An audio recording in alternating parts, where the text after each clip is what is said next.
35, 36. Holy cow. I did not know this bike can go up to 36.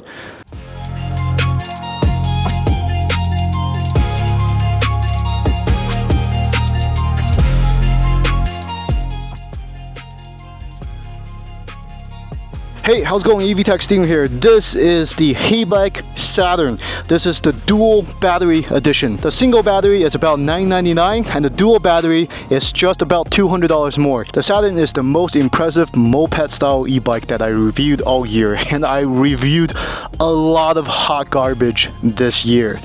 This thing puts everything else to shame. Everything that they put in here, 1000 watt motor, 1800 watts of peak power, it's all real. This thing beats all of the other e-bikes with 3000 watts of peak power. This bike puts those bikes to shame. This thing produces 95 Newton meters of torque, and it does feel that. Through our acceleration test, it has one of the fastest accelerations for an e-bike of this size and price. This bike also uses 2-piston hydraulic brakes. The brakes do feel very snappy and they work extremely well. They put a rider completely to stop in just about 1.3 seconds, or roughly about 15 feet, which is on par with other hydraulic brakes with 2 pistons. This bike is UL certified, so it gives you a peace of mind when it comes to battery safety. Also, this bike has an unlockable top speed. It comes out of the box as a class 3 e-bike, which is limited to 28 miles per hour. But if you go into the app, you can set the top speed to 40 miles per hour. And I've tested on flat ground, it reached up about 37, 38 miles per hour. Absolutely amazing. Go.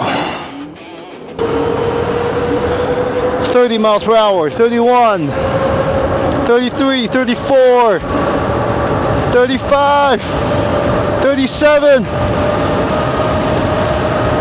39. Woo! I'm gonna tuck down a little bit. 38. I did think I briefly hit 39.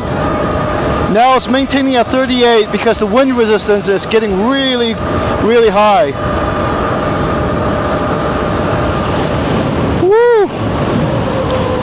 A little bit of wobble, around 38 miles per hour, just a little bit. Pretty good, pretty nimble. And this bike just wanted to snap back up into its upright position. When I'm doing leans like this, it doesn't feel it wants to lean too much. Yes, you can, use your arm strength and really lean it, but it does feel like it wants to snap back into position. And also, one other thing I want to mention is this bike, because it's so long and because of the way that it's currently set up, it feels like whenever I'm turning at a lower speed, remember this is only at lower speed, it feels like half of the bike is kind of turning with me because of where the stem is set. Very interesting feel at low speeds, but yeah, let's go to the off-road thing. It comes with almost 1000 watt hours per battery bank. Now you have 2000 watt hours of battery. This thing I've been riding around for about 10 miles and the battery bars have not dropped. So I think the range test would take me about 50 miles on motors only. That is really, really impressive for a $1,200 e-bike. Be sure to support the channel. I have a full-time job. I do this on the weekends to make sure that you stretch your dollar as far as possible. This thing does use a twist throttle, which I feel is very intuitive, especially this bike that rides like a motorcycle. You cannot, however, adjust speed on this bike, which I feel makes sense. A lot of cheaper e-bikes makes a whole cassette in the back, but you never use it. Even if you try to use it, the ergonomics is so painful and so awkward, people just don't pedal anyway. And also, testing through my off-road portion of the test, this bike is built like a tank. There's no weird noises, there's no rattling. Cheaper e-bikes, when I put them through off-road courses, they just start to rattle, things start to fall apart. This is built very, very solid. I feel so comfortable and confident on this bike going off-road. Leave my backpack right here as the starting point. 1, go.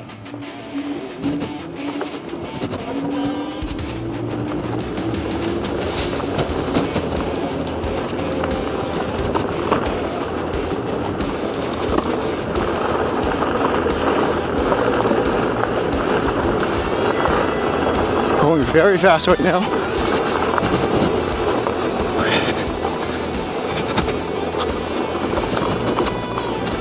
Oh, definitely. Oh man. Okay, let's get back on the track. Woo! No weird noises, no rattling.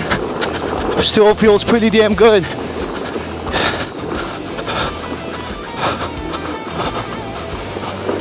Time. I wouldn't call this like an off-road e-bike, you know, but for simple off-road stuff, it's fine. A lot of the really cheap moped style e-bikes, as soon as I bring them onto this type of roads, all kinds of noises start to emerge, all kinds of rattling. The Saturn is super solid. Not super solid. Super solid. No weird noises, nothing. There's no weird noises that makes me go like, oh shit, is this thing gonna stay together or what, right? Let's hop off the curb. Hopping off the curb. No pedal strikes or anything, feels very nice. This bike comes with excellent front headlights, super bright, and also comes with rear lights as well, and it comes with rear turn signals. So if you need to signal, the rear turn signal is no slouch as well. It is extremely bright. It's actually one of the signals that I can feel confident without needing to hand signal in any other way. It has a 330-pound max payload. I weigh just 210 pounds and I feel the bike is not even breaking a sweat. It is IPX5 rated. Right now it's about to ring and I am not concerned at all. IPX5 can handle a big amount of splash without any trouble. Just don't submerge it. And the bike uses 20x4 fat tires. These fat tires take up to 20 psi, and I've filled them to the max and they feel extremely comfortable. The seat is super firm, but yet after sitting on this for a very long time, I don't feel my butt is hurting at all. So it's made very ergonomically well. Suspensions are pretty firm. They definitely do lean on the firm side. It's an air suspension in the front and a spring suspension in the rear, and they're adjustable in terms of preload. There's no rebounds, there's no damping, and there's also this thing on the back. There's a rear rack. You can have someone sit on here, or you can put more cargo load in the back. The bike comes with mirrors, which I think is really helpful. However, the mirrors are not wide angle mirror. It feels like a zoomed in mirror. Field of view is limited on the mirror. It also comes with a free phone holder, which I did not install because I think it looks kind of tacky. The way that this bike turns at low speed, it turns very well. The forks do not impede any turn angles. It can turn all the way up to 90 degrees just fine. Alright, now it's for the U-turn test. The thing about this bike is that the shocks are not preventing the bike from making full turns, so you can actually turn this thing as hard as you want, including like facing back you, like a 90-degree turn, and you can just make the turn like that to put it in an extreme circumstance. So after you finish the turn, you're still like on the extreme right side of the sidewalk. These gravel paths, this bike just eats it up. I feel very confident on this type of gravel path. At high speeds, because of the long wheelbase that this bike have, it is so freaking stable. But yeah, if you look at the acceleration, the top speed, and you compare it to everything that I've tested over the last year or so, this thing stands on top. This is why you should buy e-bikes from name brands like Heybike. Heybike produces a lot of really good e-bike, and I saw them at CES as well. If you buy these no-name, weird name Chinese brand e-bikes, they're gonna cheap out on something on you. Most of the time it's performance, it's the battery, it's the motors, it's the controller, and you're just not gonna get what it's being advertised because they're pretty much lying. This is one of my favorite e-bikes. This is one hell of a bike to go on an adventure with. It has foot pegs for rear passenger, so if you have a rear passenger, they can put their foot like right here. Absolutely amazing. So you can take your little girlfriend, I don't know, go fishing, go touch grass. Motors only, acceleration, let's go. 3, 2, 1, go. Pretty good, pretty peppy. Continuously increasing speed, 20 miles per hour. 24. 26. 27. 28. 28, still climbing. Okay, we did 0 to 10 in 2.35, 0 to 20 in 7.42, 0 to 25 in 13.27. 1/8 of a mile in 21.27 seconds. All right, we're gonna do an acceleration test really quick with mode 1, 2, and 3. To my understanding, acceleration is gonna be exactly the same with mode 1, 2, and 3. So there's gonna be no difference, but we're gonna test it out and verify that real quick. 1, go.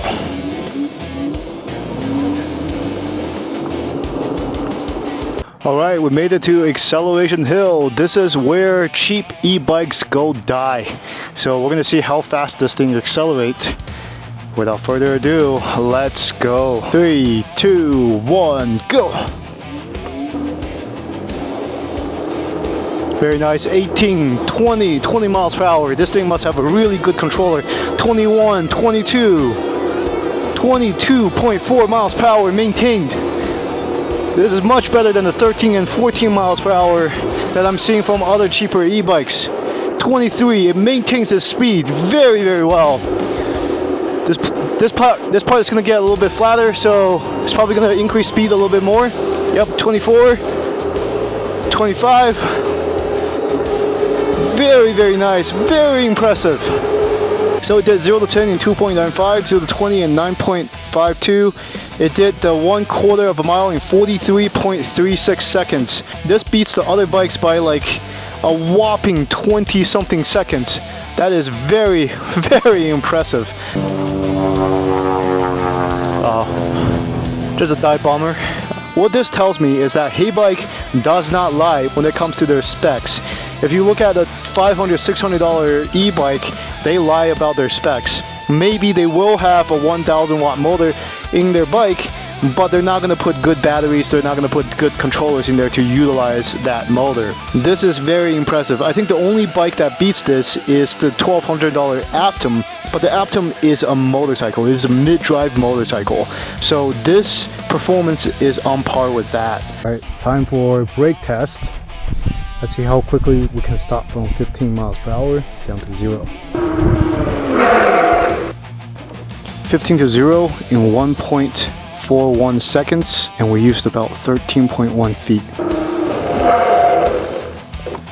Okay, this time is 1.4 seconds. We traveled 12.96 feet, so it's going to be around this ballpark. And based on my previous performances with other 2-piston hydraulic e-bikes, this is about the same. So the front brakes is on the left-hand side, and the right-hand side is for the rear brake. So it's a little bit mixed up. The turn signals do not self-reset. Whenever you turn the turn signals, make sure you click it one more time to reset it, I suppose. So pros, the power. The power does not lie. 1,000 watts of nominal power, 1,800 watts of peak power. It shows. Other bikes claim they have this power, but they don't have the controller to push those motors. The acceleration is off the charts. When it comes to top speed, you can unlock up to 40 miles per hour. I, a 210-pound person, got up to 37, 38 miles per hour on motors alone, so it is incredibly good. And number 3 is the range. 2 batteries. 2 batteries. The additional battery is so cheap.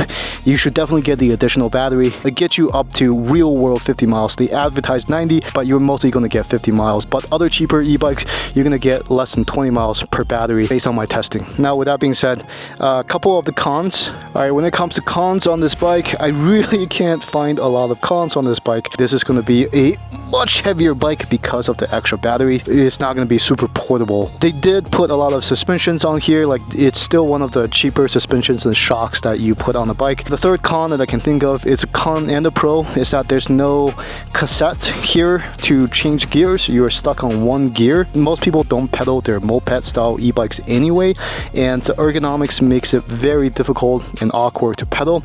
So they took it off and put the money somewhere else, which I think makes sense. If you appreciate the video and you think the information is useful, please give me a thumbs up, hit that notification icon, and be sure to use my link down below if you would like to support the channel and support what I do. Thank you so much. 100% of my comments about this bike is genuine. I want to make sure that you can stretch your dollar as far as possible and make the best purchasing decision. Here we go.